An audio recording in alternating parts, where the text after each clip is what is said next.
Bonjour madame, bonjour monsieur, bonjour cher bénévole. Alors aujourd'hui, on va s'intéresser à une question de société. Donc ce n'est pas une question de la vie courante, ce n'est pas une question de ce que le malade vit en fin de vie. C'est une question qui touche comment est-ce que la société voit et comprend ce qui se passe en fin de vie. Et en particulier, comment est-ce que l'on intègre et comment est-ce que l'on juge largement l'utilisation d'opiacés comme la morphine. Alors Georges, tu as eu un malade qui a eu à prendre de la morphine.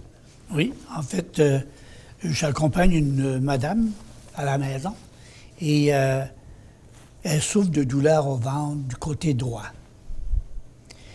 Le personnel soignant lui a prescrit de la morphine aux 4 heures. Il y a un membre de la famille qui lui administre sa dose régulièrement. Mais après 2-3 heures, la douleur revient. Alors, la personne communique avec le personnel soignant par téléphone et le personnel soignant décide d'augmenter la dose de 50%. Et à ce moment-là, la madame va mieux. Mais il y a un autre problème, c'est qu'il n'y a pas de consensus au niveau de la famille. Certains disent, bon, depuis que maman reçoit de la morphine, elle se porte beaucoup mieux. Et d'autres disent, bien, de la morphine, c'est très dur pour le cœur, et si vous continuez à ce rythme-là, vous allez la faire mourir. Alors moi, je suis témoin de ce dilemme dans la famille, et je me demande ben, comment je peux expliquer un peu ou faire comprendre que la morphine, pour elle, c'est excessivement important. C'est une question importante, c'est une question mal comprise, parce que c'est un peu spécialisé. Alors, si tu veux, je vais essayer de t'expliquer ça en mots très simples, le plus simple possible. Oui. La première chose, c'est que la morphine, ça ne vient pas des étoiles, ça. Nous vivons avec une morphine que nous faisons nous-mêmes, qu'on appelle de l'endorphine. Et c'est là pourquoi? C'est là pour enlever la douleur quand il n'y a pas de douleur. Comment ça, quand il n'y a pas de douleur? Ben oui, regarde bien. Dans ma main, ici, il y a plein de fibres qui sont sensibles à la douleur. Puis si je mets le doigt sur le poil, hop, c'est pas long que je me retire la main. Parce qu'il y a beaucoup de fibres sensibles à la douleur. Ces fibres-là, elles parlent à mon cerveau. Si j'avais aucune endorphine, aucune morphine intérieure, le cerveau, il entendrait ma main parler. Poup, poup, poup, poup, poup, poup, poup, des petits signaux de douleur. Et il dirait, hey, vous avez mal.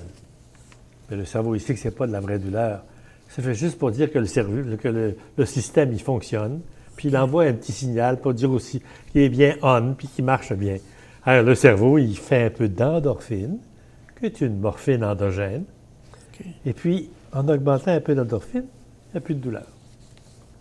Si je bouge ma main, bien là, il y a les tendons, puis il y a les articulations. Le cerveau, il entend. Ça,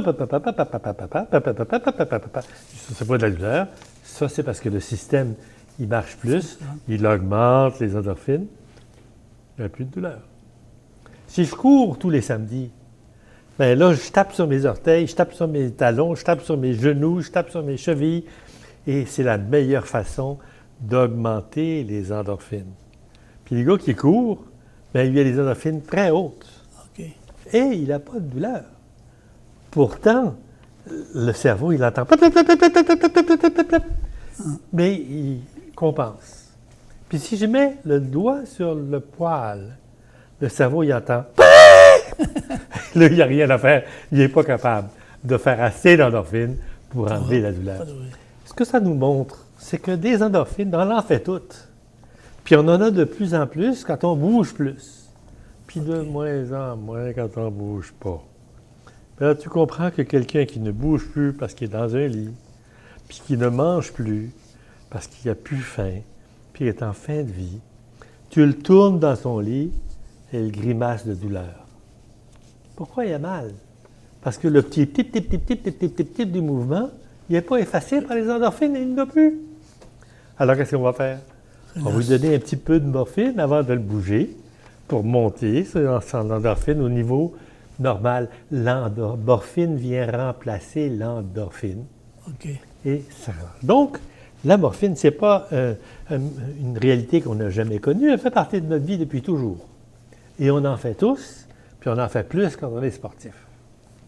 Mais il arrive qu'on ait un accident d'auto. On se fait briser les 2 jambes. Ouais. La douleur monte là. Les endorphines ne sont pas capables d'aller là. Mais on est capable de donner des petites doses de morphine jusqu'à ce que l'on ait empêché 50 de la douleur, qu'on ait empêché 60 de la douleur, qu'on ait empêché 100 de la douleur. Quand tu as une douleur parce que tu as une fracture, parce que tu as un foie qui te fait mal, comme la madame quand tu me parles, mais si tu donnes assez de morphine, bien, la douleur descend à 0. Si la douleur est à 0, puis tu donnes juste la bonne quantité de morphine, ça marche parfait. J'ai eu un malade, moi, qui prenait 1 gramme, 1000 mg de morphine par jour, 50 fois plus que cette madame-là, qui conduisait sa voiture et qui faisait ses affaires. Donc, ça veut dire que ça avait la douleur là, la morphine juste là, et c'était parfait. Et il demeurait tout à fait absolument normal. Bien sûr, si j'avais monté la morphine bien en dessus, là, son cerveau aurait commencé à avoir des problèmes, puis en bout de ligne, il s'endormirait, puis il y aurait des problèmes. Si bien que ce qu'on essaye de faire, c'est de prescrire la morphine pour qu'on soit très proche de 0 différence avec la douleur, que l'un efface l'autre. Okay. En fait, on en prescrit pour qu'il reste un petit peu de douleur. Parce que quand il reste un peu de douleur, on sait qu'on n'est pas en excès de morphine. En excès de morphine, il reste 0 douleur. Donc, quand on a un tout petit peu de douleur qui reste, on est content.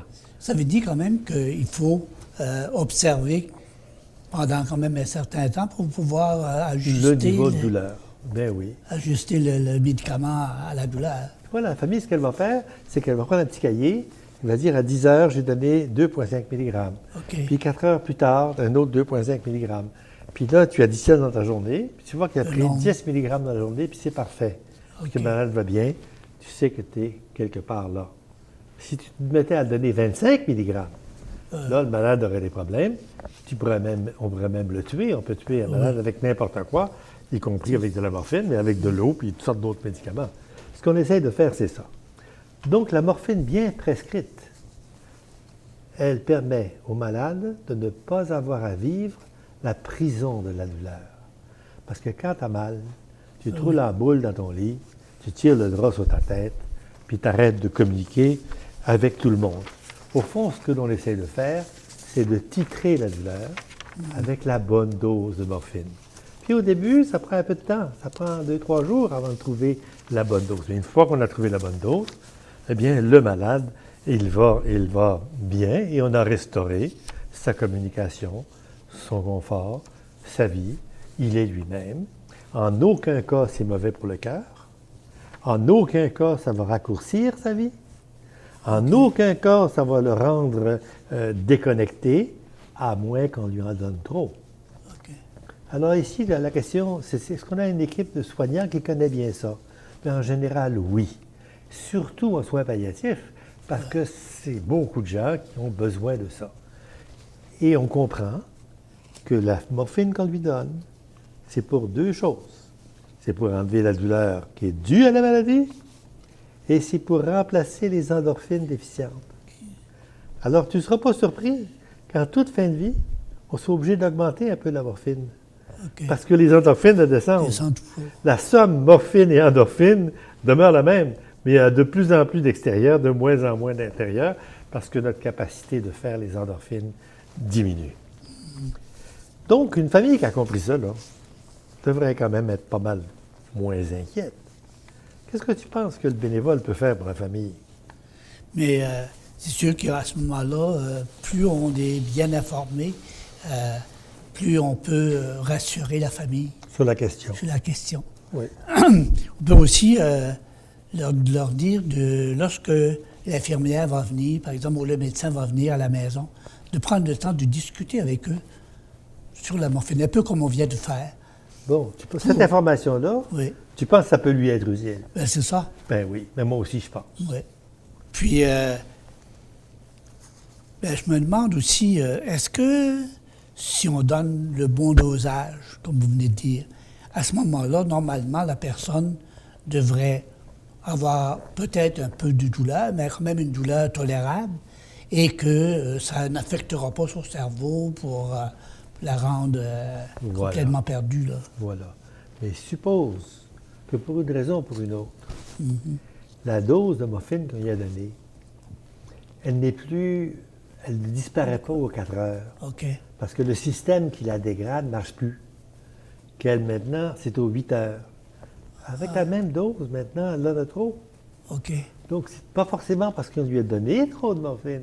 C'est parce que la dose qu'elle avait avant est maintenant trop grande Elle pour son s'élimine nouvel état. moins rapidement. Moins rapidement. Par exemple, la fonction rénale est plus bonne. OK. Les reins ne marchent plus de la façon normale. Avec la morphine, c'est traité par les reins. Alors, là, le malade devient en sur-état de morphine et il va avoir des symptômes de délirium. OK, c'est pour ça que même si on n'en manque pas, Oui. et que Il à un peut moment avoir, donné, oui. la personne peut en avoir trop. C'est pour ça que quand tu dis qu'il faut l'observer, Oui. c'est si important.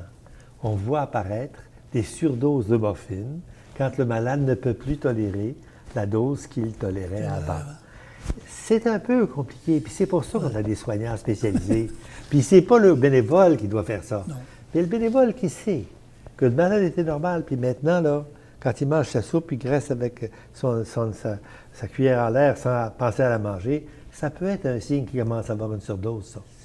Et le bénévole, il peut dire à la famille, vous devriez dire aux soignants Ouais. qu'il commence à avoir des signes. C'est pour ça qu'il est important aussi que quand le personnel soignant va à la maison, que les gens de la famille prennent le temps de s'asseoir avec eux autres pour comprendre c'est quoi qu'ils reçoivent 100%. et comment réagir s'il y a des symptômes d'une façon ou de Exactement. l'autre. Donc, il faut qu'ils aient un petit calepin Oui.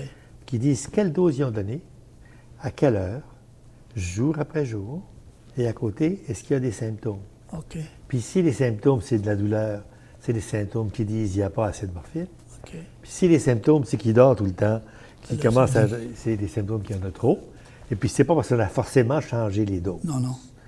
Donc, cette compréhension-là, que la morphine, on est habitué à ça depuis notre naissance, et que c'est très efficace pour enlever la douleur, quand on monte la morphine jusqu'au niveau de la douleur, fait que ça devient un médicament important. Puis en fait, tu sais, il y a plusieurs sortes de morphine qui portent d'autres noms que la morphine. Par exemple, la morphine, ça s'appelle du Statex, c'est son nom commercial. OK. Il y a de l'hydromorphone qui s'appelle du diloside. Il y en a d'autres qu'on appelle du fentanyl. Le fentanyl, c'est 1000 fois plus puissant que la morphine, mais on en donne un petit chouïa à peine pour OK. que ça marche. Si tu en donnes trop, ben, tu vas avoir les gens qui vont mourir de fentanyl. Et les gens qui vont mourir de fentanyl, c'est surtout des gens qui sont normaux, qui ont déjà plein d'endorphines. Alors, la moindre morphine de plus, ça va les rendre encore plus Puis malades. ils ne le prennent pas pour la douleur. Ils n'apprennent pas pour la douleur. Et là, il y a toutes les... Nous parlerons de ça dans un prochain vidéo où on va regarder ensemble comment le mécanisme de la douleur puis le mécanisme de l'abus de substances OK. sont très proches. Pourquoi sont-ils proches? Puis qu'est-ce qui va favoriser ça? Dans le fond, ça fait partie de notre question d'aujourd'hui, ça. Mais ça va prendre 15 minutes Parfait. pour expliquer l'autre bord. Alors, on expliquera l'autre bord la prochaine fois. Parfait. Merci. Madame, Messieurs, j'espère que vous comprenez que ce médicament qu'on appelle la morphine et les autres médicaments de la même famille sont une solution extrêmement importante pour rétablir le confort. La première chose qu'une équipe de soins palliatifs doit faire, c'est de rétablir le confort. Sans le confort, rien n'est possible. Plus de contact, plus de vie intérieure, plus de progrès identitaire, plus de questions, de relations, plus de au revoir avec sa famille. Ce que nous souhaitons, c'est que le malade soit vivant jusqu'à la fin et confortable jusqu'à la fin. Merci.